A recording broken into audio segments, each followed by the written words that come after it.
Welcome to the Sirius Report. This is obviously Paul from the Sirius Report, and it's a great pleasure today to welcome Eric Yeung. I'm sure many of you already know him.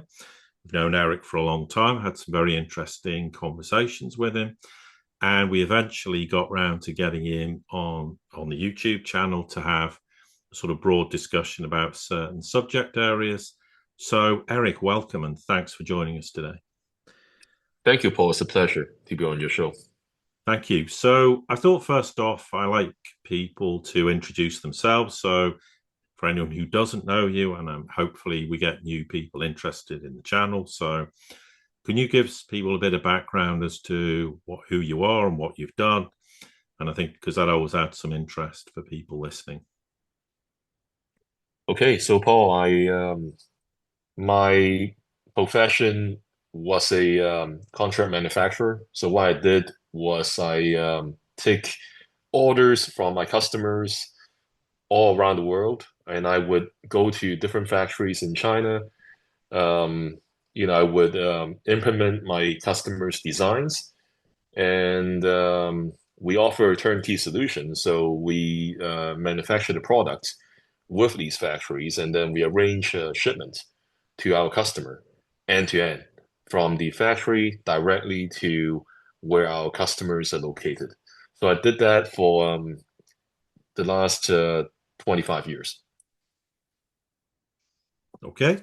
Thank you. And Yep. obviously, I'm sure everybody knows that you're a big sort of gold bug, as the, for want of a better word, and interested in gold and silver in a broader sense. But I thought a good point to start today was to try and demystify some of the very ridiculous myths, ideas that permeate the consciousness of Western people. I've experienced it a lot over the years myself, having spent a lot of time in China. And I thought it'd be good for you to address some of those from your own perspective as someone who knows China intimately, and that would help to address some of these ideas that people had, which a lot of it's just force-fed propaganda and lies, etc., because there are a lot of people very frightened of China unnecessarily in the West. So I thought we could start with that. Okay. Well, the first thing I guess people have a misconception of, or they it's a big lie that is propagated in the West, is the Chinese social credit system. Um, the a regular Western person often hear that China has a social credit system where everybody is under the thumb of the state, of the Chinese state, where if you anything you do is being judged and recorded by the government, and you would be penalized or incentivized based on your behavior. Now, in my experience, that simply doesn't exist. That system doesn't exist. So um, I don't even know how to explain to these people, because you can't really explain to somebody about something that doesn't exist. It's not there. It's something I believe that is dreamed up probably by the USAID, the very agency right now that is being dismantled by Donald Trump and Elon Musk. Yes, absolutely. I mean, there's clear evidence of that, and I've had personal experience of people telling me it's true, and how would you know this isn't true? I go, because I've been there and I've seen with my own eyes that it's not a reality. But you're absolutely right. Trying to convince people that something isn't a reality is very difficult, because if it doesn't exist, how do you prove something doesn't exist? It's impossible. So but it just fits in with this narrative that the state very much controls people. And I think what's interesting is for people to understand as well is how businesses operate in China, because everybody thinks all businesses are state owned. There's no sort of private companies. And yes, of course, we have state owned banks in China, etc. But maybe talk about a little bit in a broad sense about how businesses operate in China, because I think that would make people understand that how capitalistic China actually is, as opposed to this idea that the entire model of the country is communist. Well, China is fiercely competitive. So if you have if you run I mean, anybody can open a private company in China. All you need to do is to go register it, and you can start operating. So in that sense, it's a lot like any Western country in terms of its capitalistic economy.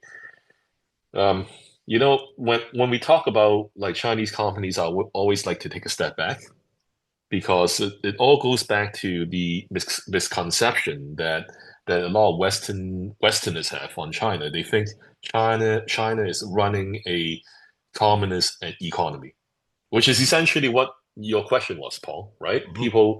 People think China is like in their mind, it's like North Korea or like the USSR back in 1983, right? That's how they picture China as. Well, China's economy is capitalism. It's not communism. You have a lot of private enterprises, like I said, that anybody can open. As a matter of fact, I had a company in China, and I also had a company in the US. And the process of getting the Chinese company set up is easier than the process of getting the US company set up. So there you have it.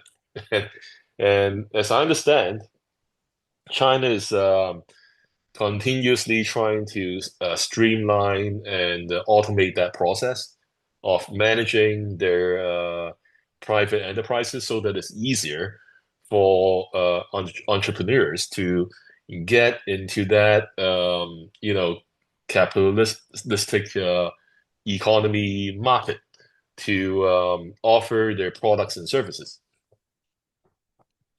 Yeah, absolutely. I mean, I've had personal experience of that, and they bend over backwards to help you. They're very, very keen, and even as foreign entities, to open businesses in China, contrary to this idea that there's an iron curtain there and no one's allowed in.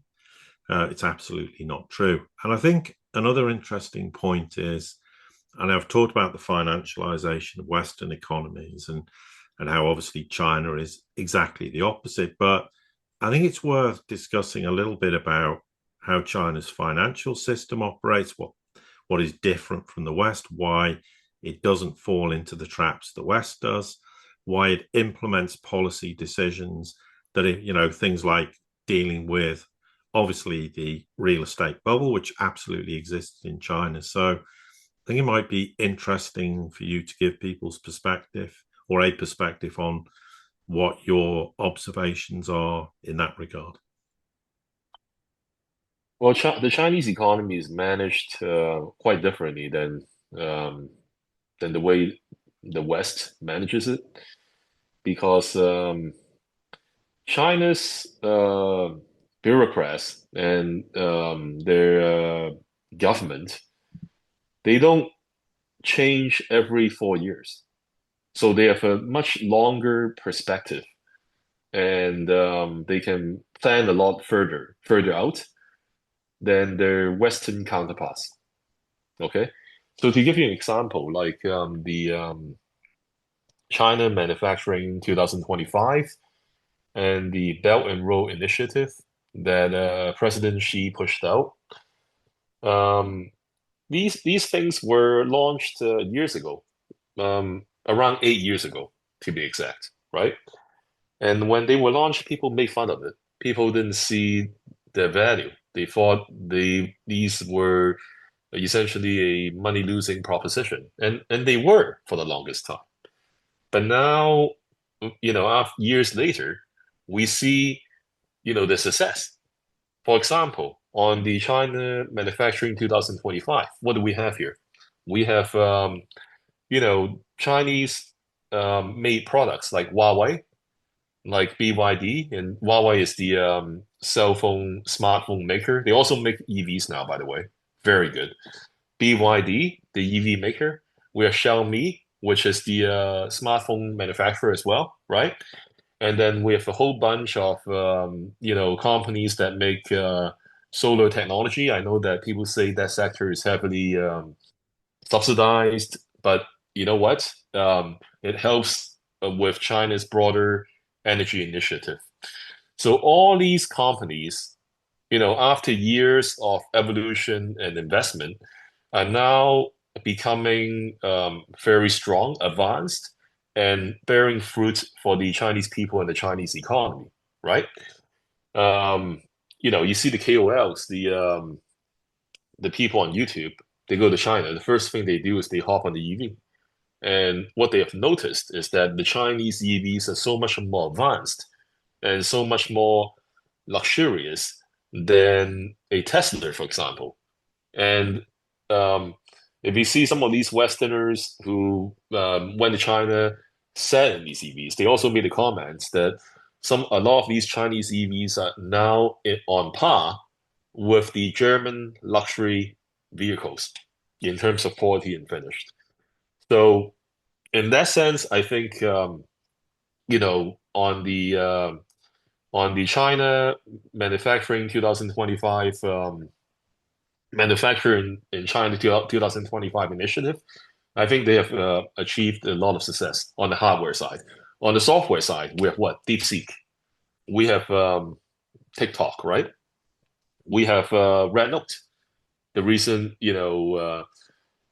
Westerners, U.S. citizens migrating to the Chinese Red Note because the Biden administration wanted to ban TikTok, right? And we see that those software technologies are now, if not equal to, in some cases more advanced than their Western counterparts. So take the hardware and the software. I think manufactured in China 2025 is a huge success. Now, do you have any comments or questions on that, Paul, Yeah, I think regarding that? yeah, I Yeah. think a good point because DeepSeek sort of came out of nowhere as far as the world was concerned. It's caused huge amounts of anger, fear, ridicule because people always think China steals all its technology, which it doesn't.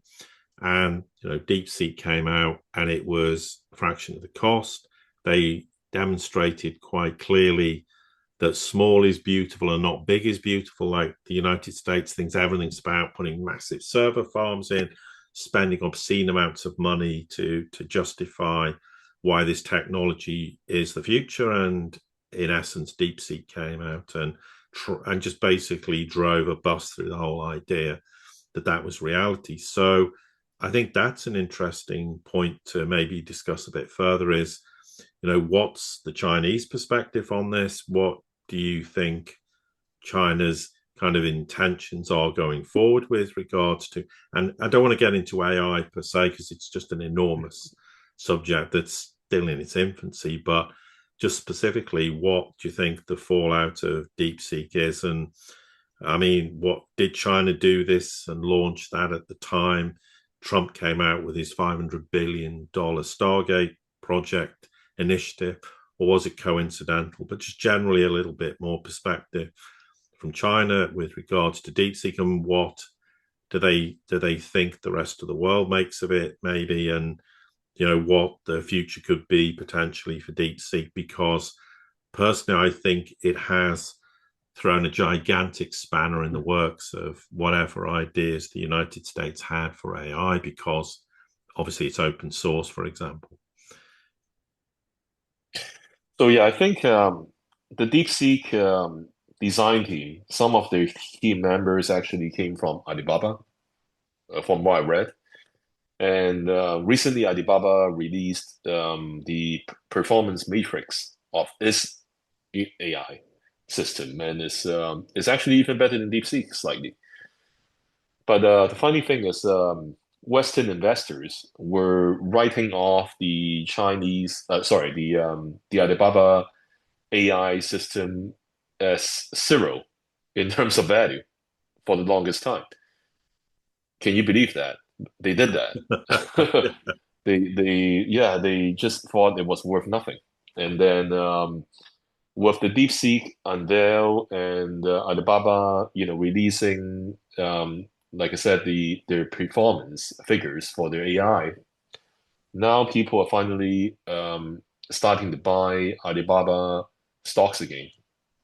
And the Hong Kong listed Alibaba stock is now near $100, Hong Kong dollars. So it was, if you recall, back in October when China first announced, its potential stimulus package, which it hasn't really implemented yet, by the way. Okay, um, all the Chinese stocks got a big pump, right? And Alibaba Hong Kong went up to $120, Hong Kong dollars. And then after that, initial kind of pump up dissipated. Alibaba Hong Kong share price went back down to around 80, let's just say 85. Okay, so a pretty substantial correction.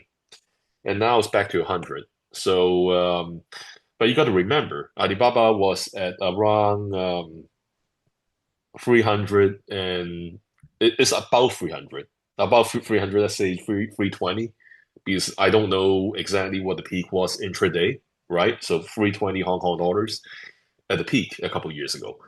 So we're still 70% below its peak price.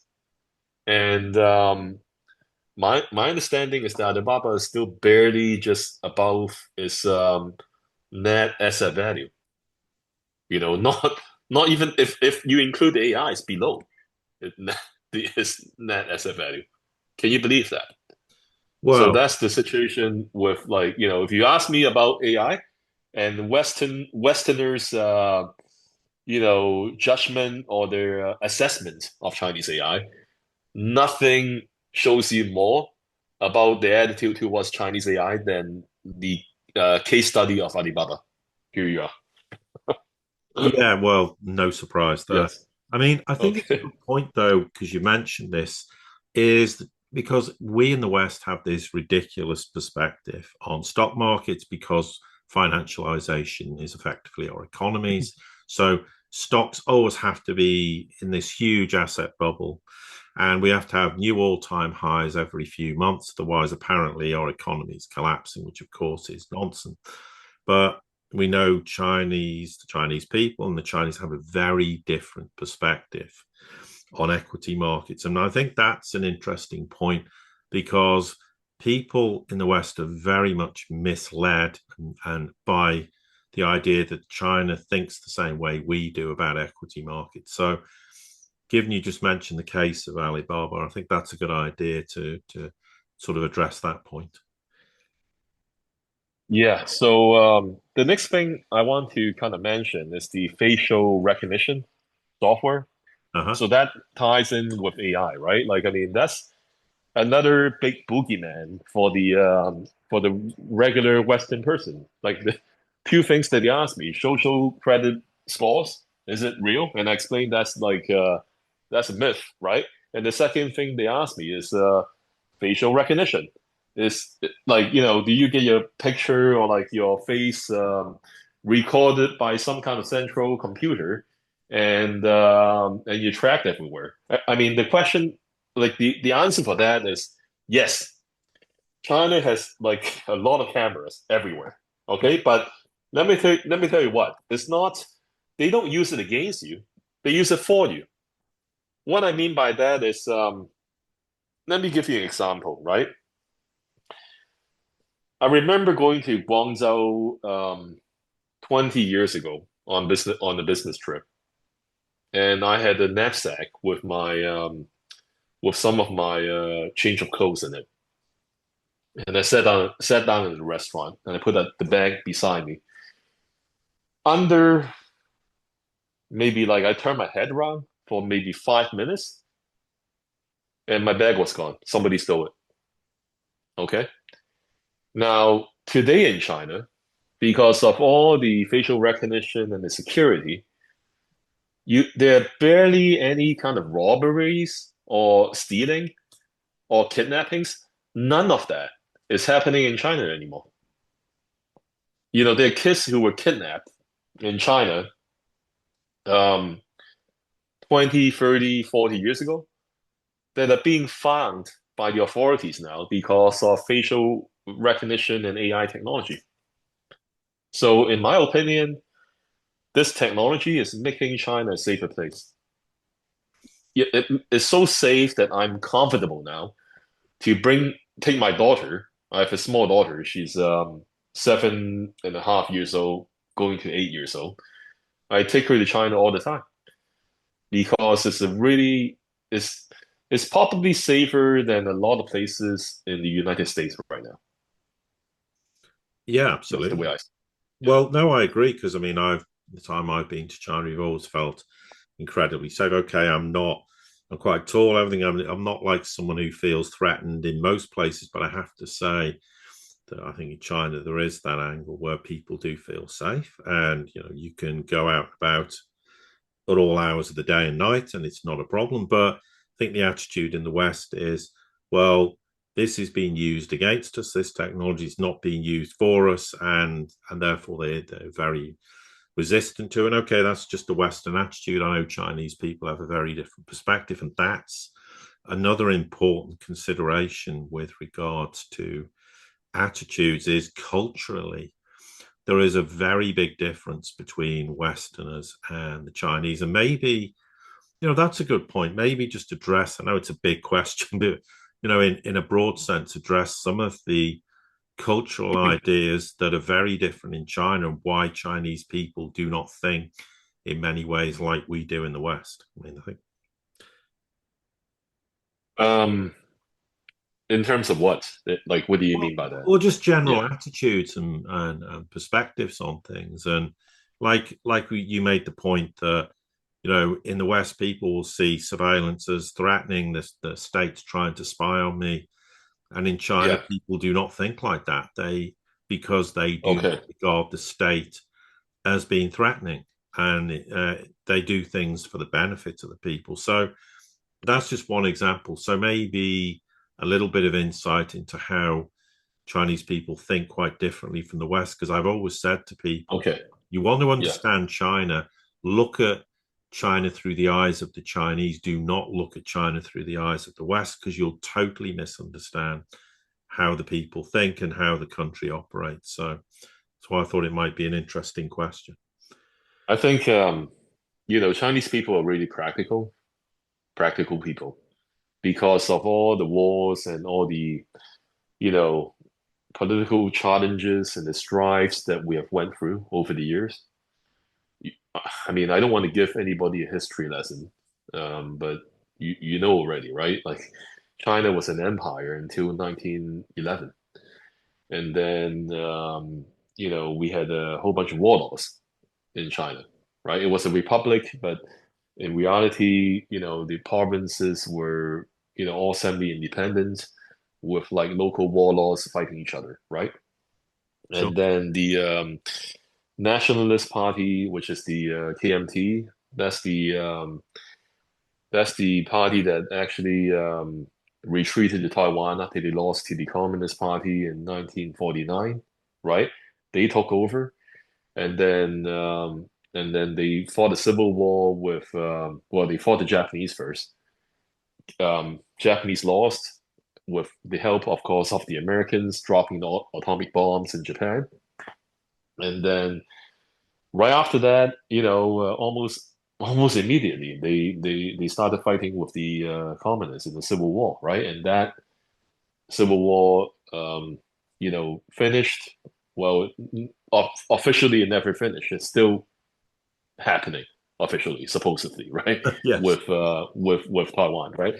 1949, KMT retreated to Taiwan, right? So my point being is that there's been a lot of turmoil, a lot of political strife, a lot of challenges for the Chinese people over the last 100 years, right? So they're practical people. They just want to make a good living for themselves and the family. They want to provide for the family, and they want to live well. So in that sense, they look at economic gains as as the number one primary concern, rather than like what you're saying, Paul, like these facial recognition things, like it doesn't concern them because what they see are the end results of that, right? The end results is that their society is a lot safer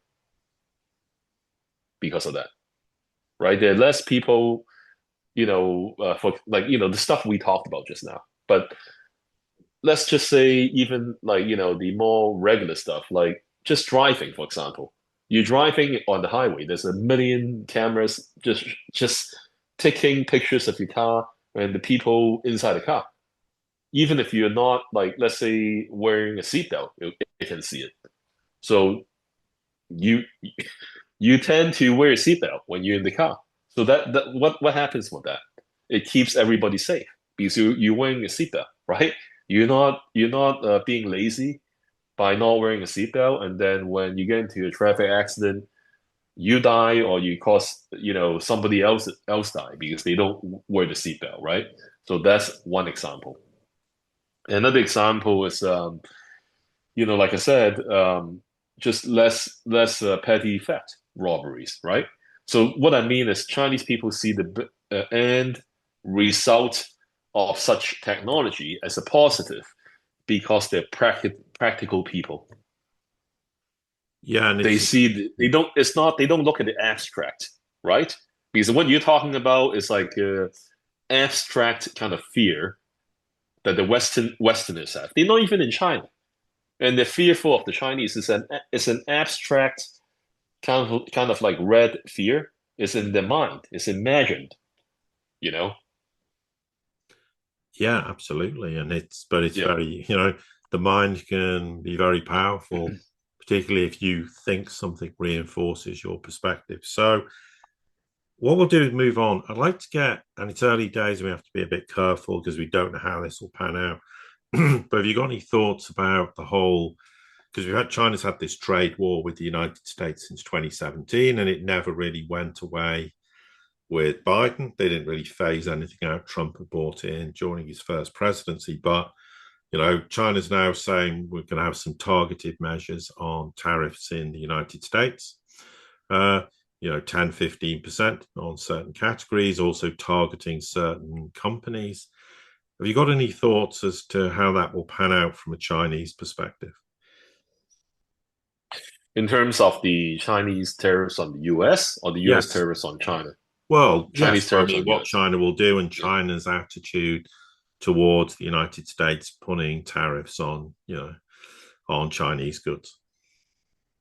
Well, if you look at like the Chinese tariffs on American goods, it's just essentially stuff that they don't necessarily need that much, right? It's like on the American side, I believe that this time they're doing a 10% across the board on all Chinese goods, Yeah. including toys, everything. They even do it for Hong Kong. So they're treating Hong Kong as the same as China now. So anything you ship out of Hong Kong, 10%, except for, I believe, personal use items, which doesn't really,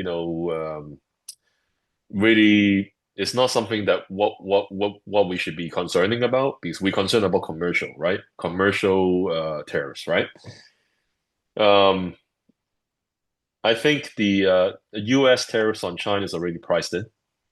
So because I'm in the manufacturing business, right? Everybody have been preparing for this day to come. And the cost is going to go back to the American side Yeah. in terms of like if you look at it from the monetary perspective, right? On the Chinese tariff side, like I just said, they're just slapping tariffs on stuff that they don't, it's nice to have, but they don't essentially need it. So I don't think it affects Chinese citizens all that much. Yeah, I mean, that seems to be my initial observation. I think China's just going, well, it is what it is. We knew it, like you said. We know it's coming. We'll take the necessary steps to avoid the problem. and it's just what we expect the Trump administration to behave like, because they did it during the first administration. But it's good, again, for people to get an understanding of what the Chinese perspective on that is. Now, one thing, we're not going to get into the whole LBMA stuff today and what's going on in the West, because we'll park that for another time when it's become a bit more of an established story. And obviously, I know you've discussed it recently with other people as well.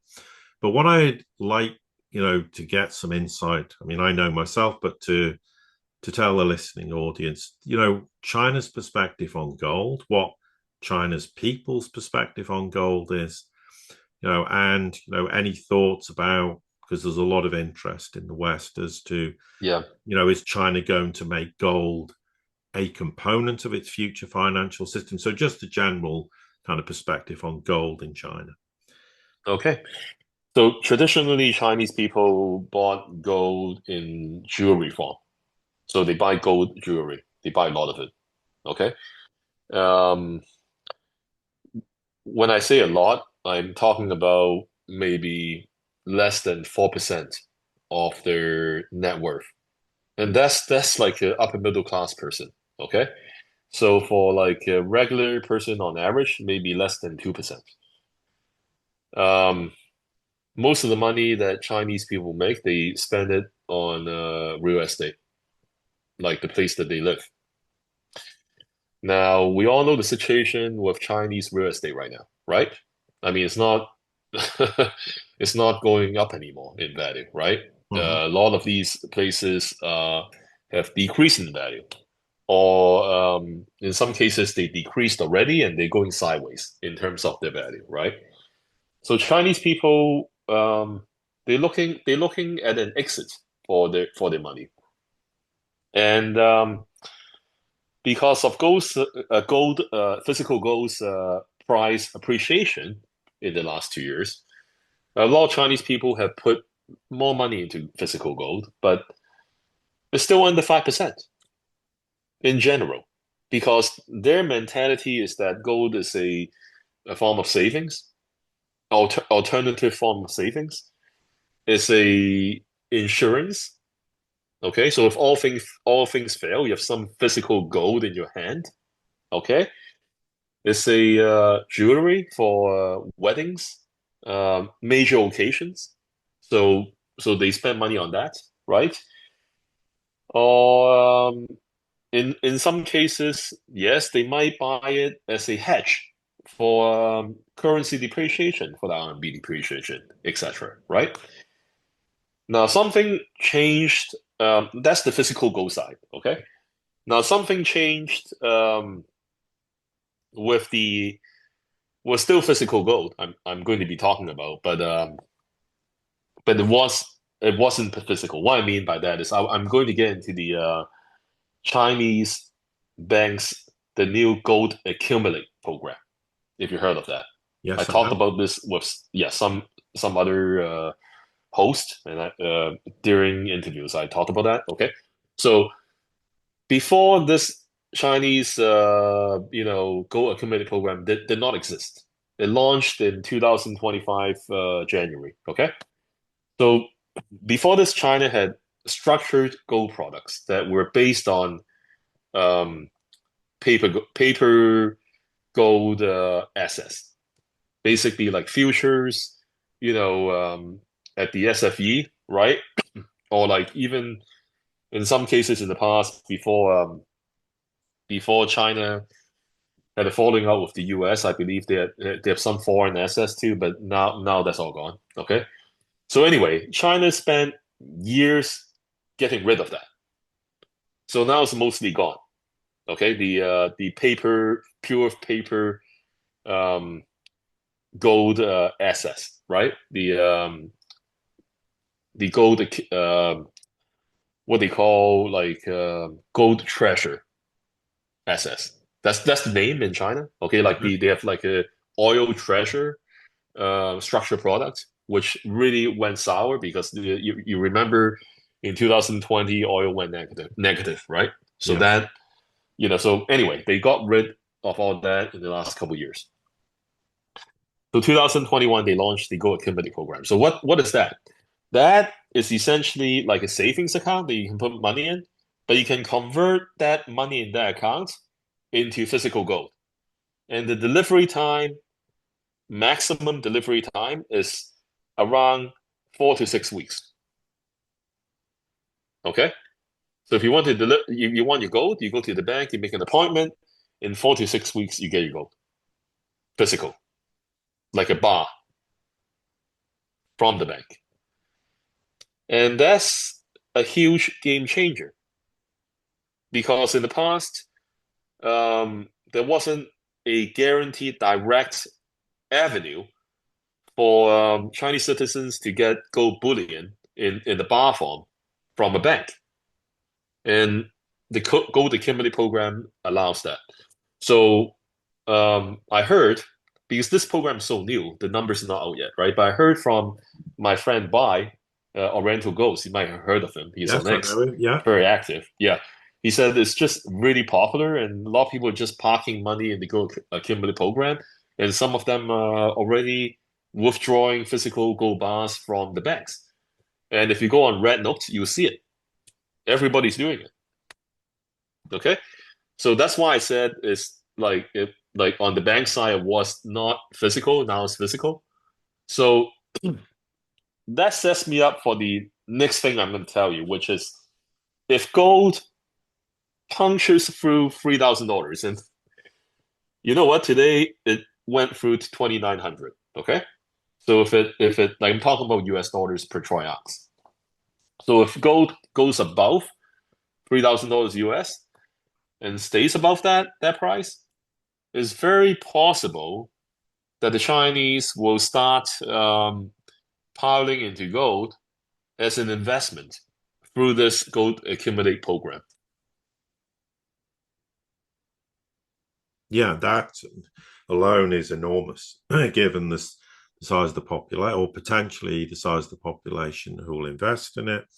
And also that will put additional strain and pressure on what's going on in the West currently with the LPMA and the COMEX. So I think there's always been, I think, at least a broad understanding in the West of that the Chinese people have an interest in gold. Sometimes I think it's a little bit over the top, and it's good that you've addressed it, that it's a small percentage of people's overall savings, but it's still significant compared to what we see in the West. So, with regards to Beijing itself and the government and their attitude towards gold, I've always made the point that China officially buys gold and then unofficially it buys gold, and the unofficial markets is where enormous amounts of gold shifts. But we've seen again, I think in January, they bought basically 5 tons officially, which is the third consecutive month after an official pause of 6 months.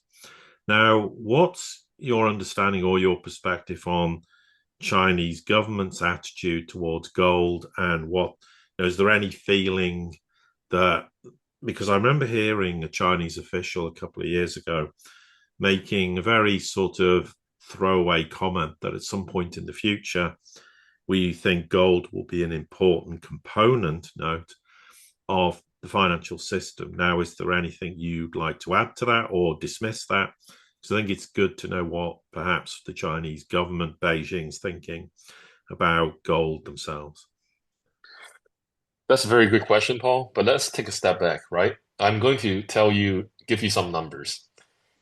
In 2023 and 2024, each year, okay, the physical gold withdrawal from the SGE for 2023 and 2024 respectively was approximately 1,400 metric tons.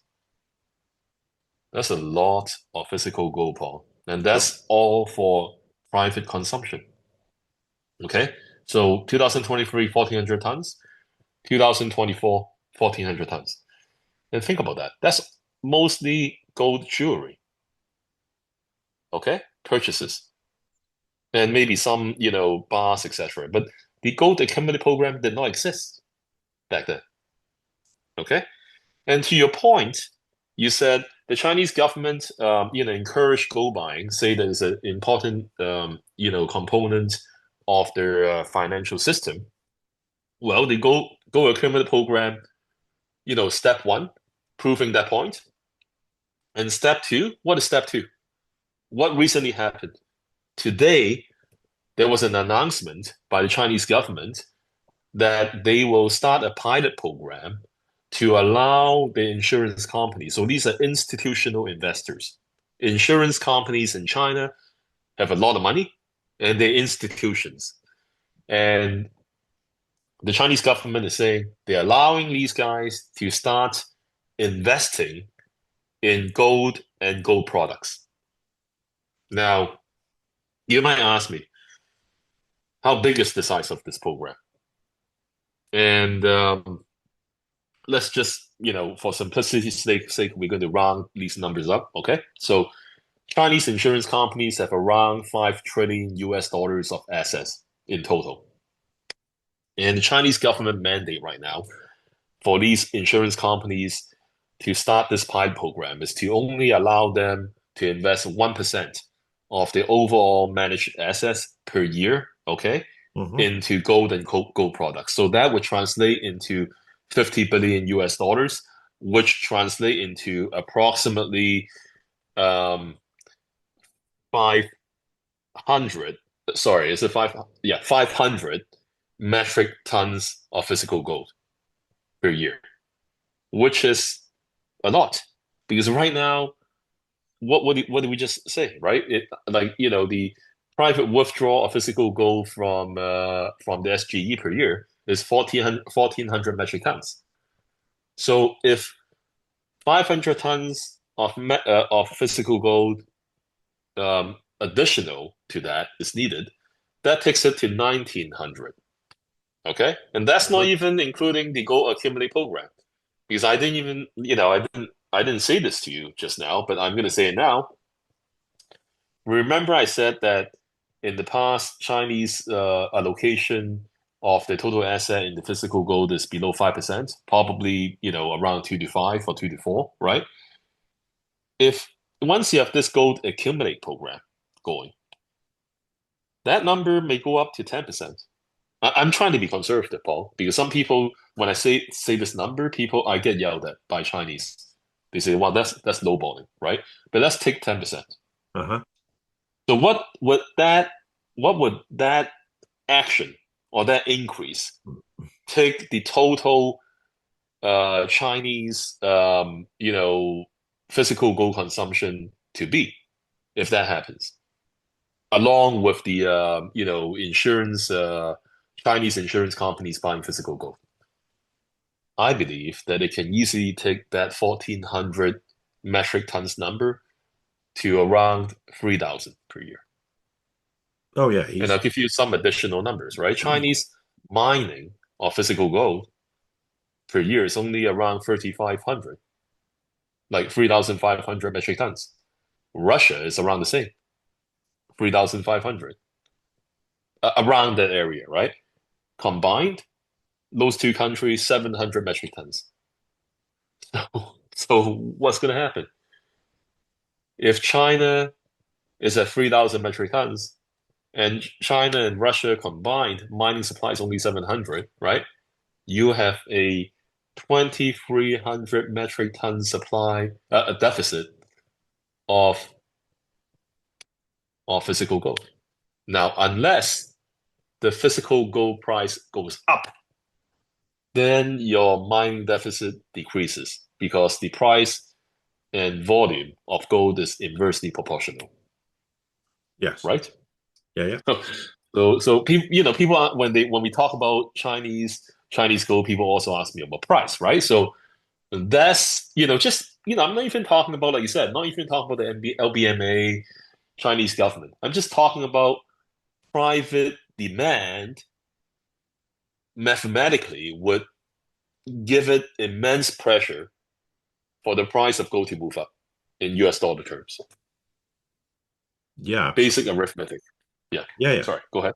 Yeah. No, I was going to say, yeah, absolutely. And imagine if insurance companies And I'm speculating, but they don't buy 1% of their assets; they buy 5%.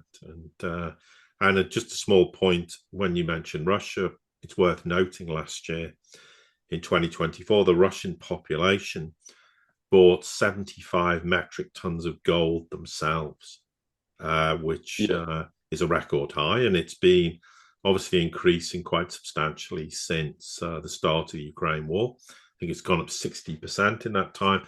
But that's another example of very significant, personal consumption of gold.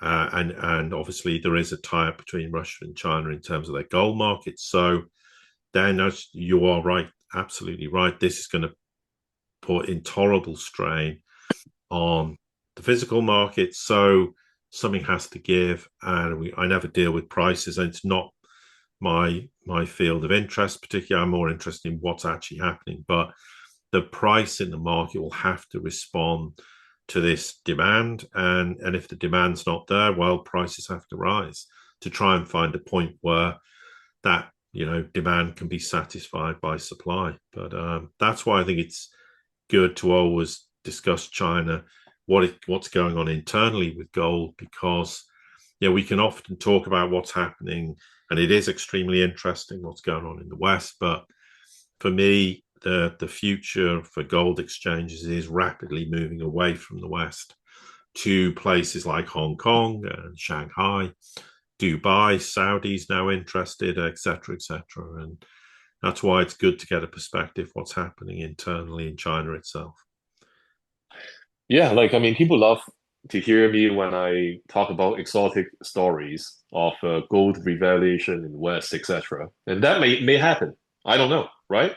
I Mm-hmm. talk about it because there's evidence, there are facts to support that. But even just the boring, numbers I just gave you, like I said, um, shows you that arithmetic, just by those numbers, the price of gold has to go up over time, right? So you don't need a sexy story to see that there's immense pressure for the of gold to go up.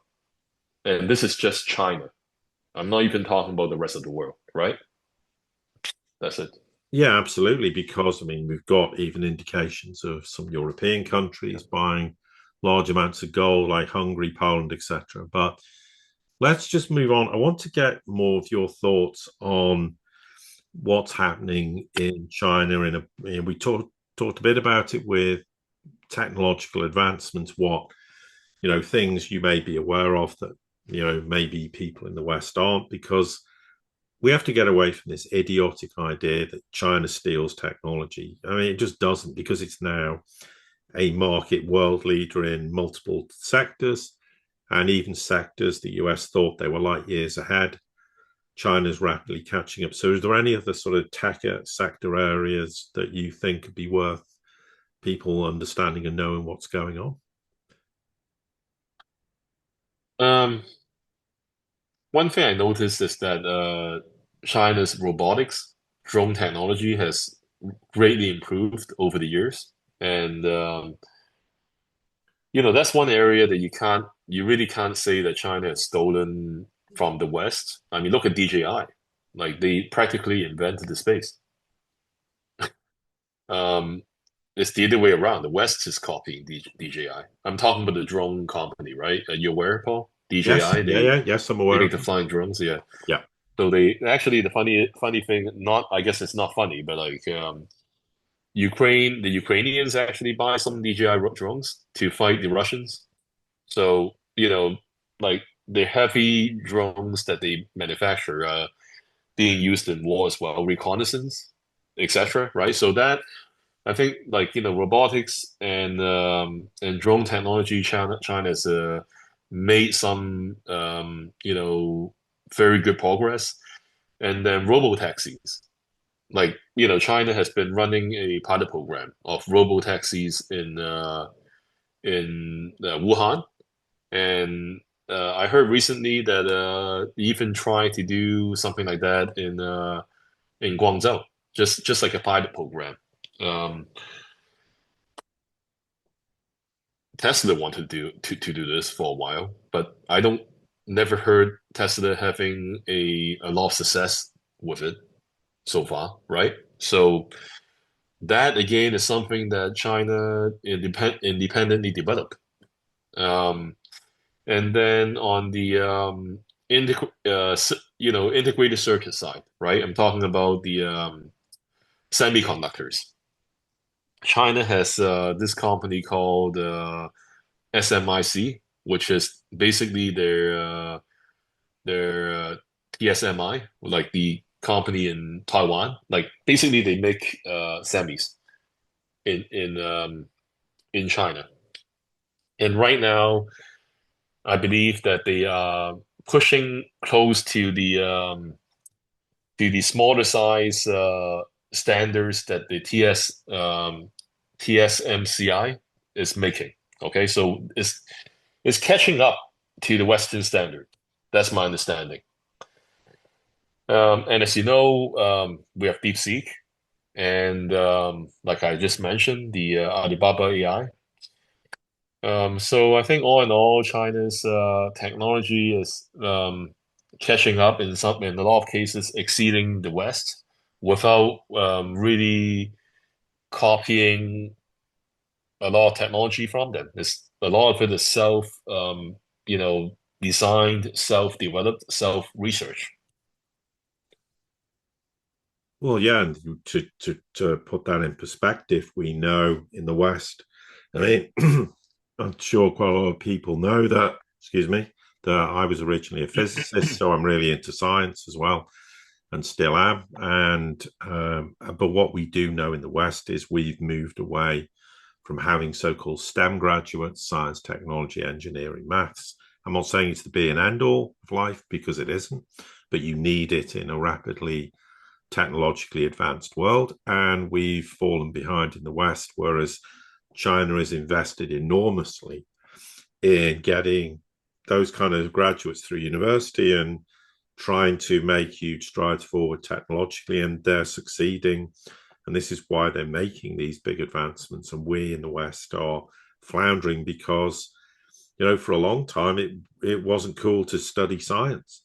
It was kind of a nerdy subject that, only nerds study, and just, we need to move away from that. But we should have been fully cognizant of the fact of how important technology would be in the future. And I think that's a big step forward China made in recognizing that quite a long time ago, and, making the necessary steps to ensure they did start to increase the number of STEM graduates coming out of university.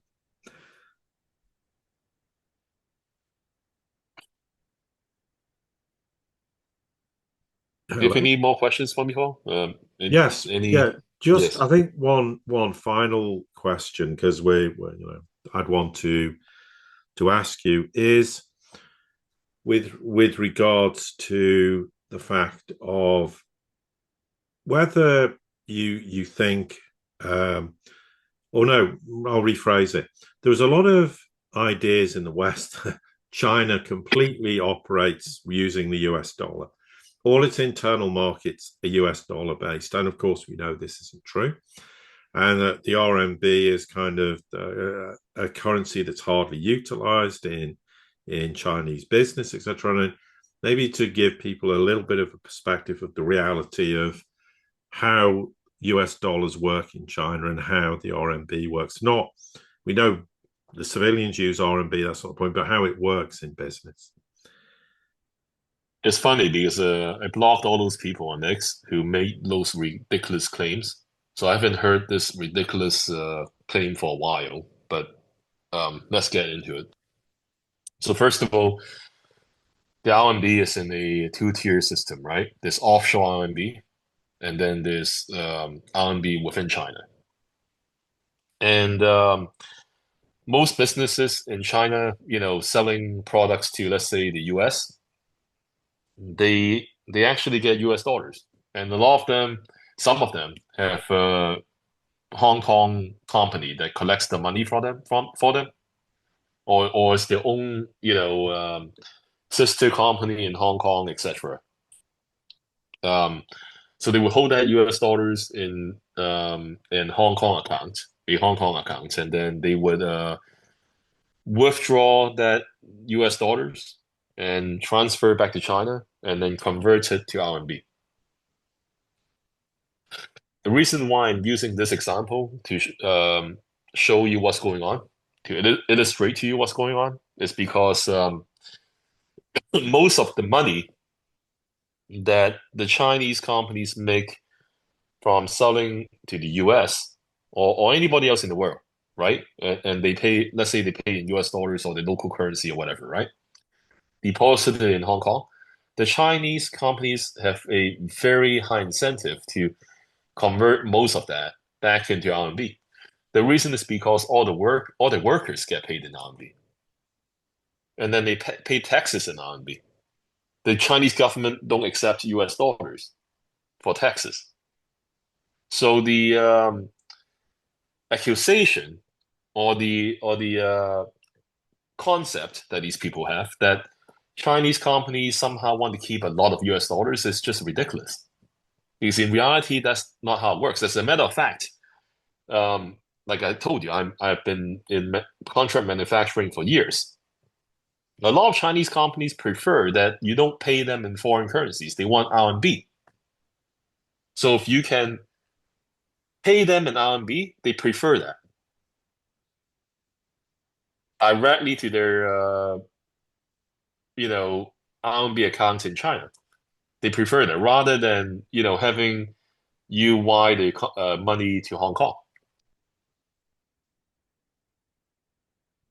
Yeah, I mean and that's something that people do not understand and Yeah, realize. And I think, but this also ties in with this understanding that China doesn't want the RMB to be a world reserve currency. They've got no interest in having a world reserve currency, but they no. want to internationalize the currency. So, like you say, more and more countries will accept it, but the idea of having a world reserve currency on that basis is, to coin a phrase, idiotic. As far as they're concerned, it's nonsensical. And that's something else people don't seem to grasp in the West. Yeah, I mean, um, people always say, why do you want RMB? Well, anybody buying Chinese goods, Chinese products would need RMB. China is the biggest manufacturer in the world. Why wouldn't you want RMB? That's people who make those statements, they don't operate in the real world. I mean, when 90% of the products made right now, consumer products are made by China, how can you ask the question, why do you need RMB? Everyone needs RMB because you need that currency to pay the guy who's making that stuff for you.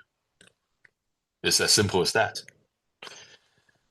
So I think China's challenge um, down the road, like you said, is it's not it's not exactly like how many people use RMB because lots of people use RMB. It's more as in how many people hold on to RMB, like RMB sovereign bonds, for example, right? Mm-hmm. That's something that China wants to promote. Um, People holding on to. Yeah, sure. I mean, and they're increasingly doing that, of course, as well. In Yes. in small ways, they're it's a drip fed approach. They're not just trying to hammer the market with RMB denominated bonds, etc. But it's happening, and we're starting to also see how China is sorting out nations' debt problems in dollar denominated debt, going, don't settle in dollars. We'll sort something out and we'll settle in RMB. So the idea that all dollar denominated debt has to be settled in dollars is another big myth that exists in the West as well. Yeah, so as you know, China pushed a US dollar sovereign bond in Saudi Arabia just recently. I guess it's not recent, it's a couple months ago, right? Uh-huh. And it was oversubscribed. And the last I checked, the yield on those bonds actually actually lower than US Treasuries of the same duration. So imagine that. Like, I mean, there's more demand for these Chinese sovereign bonds issued like in US dollar denomination, right? And the reason is simple, Paul, is because a lot of countries outside of the US trade with China, like especially in the global South. And there's a mutual person of interest that we both know that always talk about collateral, US dollar collateral. You know who I'm talking about. I'm not Yeah, going to yeah. name any names, right? Okay. Uh-huh. So, but like this is just basically a offshore US dollar system that US euro dollar system that China created that doesn't have Uncle Sam keeping tabs on it, that it can use to support its global South partners, and is readily convertible to RMB. Think about how great that is, right? So Yeah. China is juggling with three different things, right? RMB, US dollars, and gold, and is doing a great job with all three. Imagine you go into a store and you want to buy ice cream, and there's only one flavor. You only get vanilla, nothing else. That's the US, okay? One flavor of ice cream, US dollar, right? You go Yeah. into China, it's like you get vanilla, you get chocolate, you get strawberry. How nice is that? You get to pick what you want. And that gives China and its allies a lot more flexibility than what the Americans are offering. And the yield, of those sovereign bonds have, proved my point, right? That's it.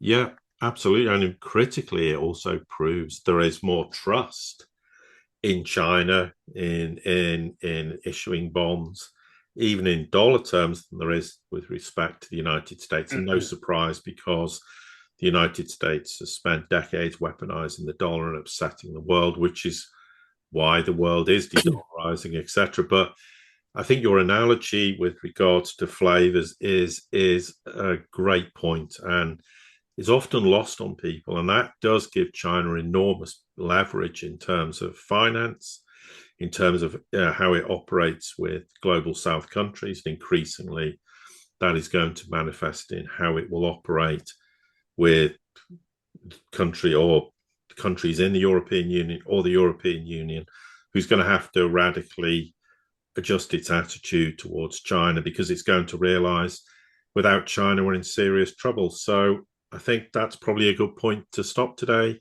Eric, thank you very much for all your insights and your thoughts. I think it's very illuminating and it's extremely helpful to demystify those sort of things with regards to China. So thank you very much. Thank you, Paul. Have a nice day. Yes, and you Take care. too. Yep.